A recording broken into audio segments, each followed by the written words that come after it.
Bienvenue au paradis des algues. Goût de noisette, arôme boisé, saveur japonaise umami, il y en a pour tous les palais. La mer d'Iroise abrite plusieurs centaines d'espèces toutes comestibles. Pourtant, 21 seulement sont sur la liste des algues alimentaires. Peu consommées en France, elles regorgent de protéines. De la mer à l'assiette, pourrait-elle devenir le légume de demain? Depuis 1986, cette entreprise de Rospordin dans le sud Finistère distribue et transforme plusieurs espèces d'algues, sélectionnées d'abord pour leur goût et ensuite pour leur qualité nutritionnelle. On sent aussi un petit peu le côté raisin. Le sucré salé, ça fonctionne. Oui. Ah, c'est très bon. La laitue de mer, c'est l'algue verte. L'haricot, on va être sur une algue brune. La dulce, algue rouge. Et en fonction de ces variétés, on va avoir des apports nutritionnels différents. Certaines vont être riches en protéines, d'autres plutôt en oligo-éléments comme la vitamine B12 ou le fer. Dans ce bac, la laitue de mer au goût d'oseille est associée à du gingembre. Leader sur le marché, la société cuisine chaque année 80 tonnes d'algues fraîches bretonnes et commercialise 400 tonnes d'algues de décoration pour 6 millions de chiffres d'affaires. C'est une croissance à 2 chiffres qu'on a sur ces dernières années. Et en fait, on surfe sur 3 choses. C'est le manger mieux, le manger local et le manger végétal. C'est le légume de demain. On est encore sur un marché qui demande à se démocratiser. En Asie, 90% des algues alimentaires sont cultivées.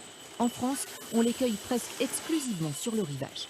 On fait attention forcément au lieu de récolte, à la quantité qu'on récolte et à la qualité de l'algue qu'on récolte. Donc si on veut avoir de l'algue dans 10-15 ans, en sauvage, on respecte le milieu et on travaille aussi avec d'autres partenaires qui font de la culture d'algues, des algoculteurs qui, eux, sont en train de développer la culture d'algues.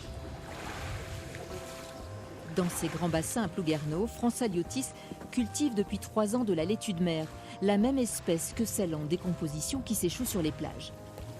Ici, elle est propre et accessible. Avec sa croissance ultra rapide, ses super pouvoirs nutritionnels, l'algue présente de sérieux atouts. C'est un organisme, un végétal qui ne nécessite pas d'eau douce, pas de terre arable. On pourrait utiliser cette algue pour produire une protéine nouvelle et de remplacement pour la protéine animale notamment. Sylvain Huchette produit 50 tonnes d'algues et en prélève 3 fois plus en mer pour nourrir son élevage d'ormeaux et fournir quelques industriels. Devant l'Aberbrac, les pêcheurs professionnels profitent des grandes marées pour faire le plein de Laminaria digitata. Là, on est dans l'abondance, il y en a partout. Mais on s'est rendu compte que dans certaines zones, notamment au sud du Finistère, après un coup de chaud, une année un peu chaude, certaines espèces disparaissent complètement.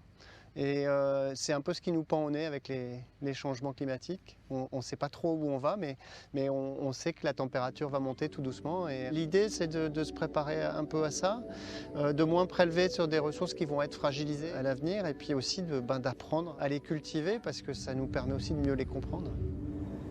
C'est le cas avec le kombu royal, cultivé en pleine mer depuis peu sur des filières immergées. Les algues sont à la mode et la demande explose, mais pour se structurer, la profession a besoin de la recherche. À Roscoff, les scientifiques du CNRS ont été les premiers à isoler le génome des algues pour étudier leur reproduction. Dulce, laitue, kombu, les protéines des algues valent largement celles du soja, un marché potentiellement immense.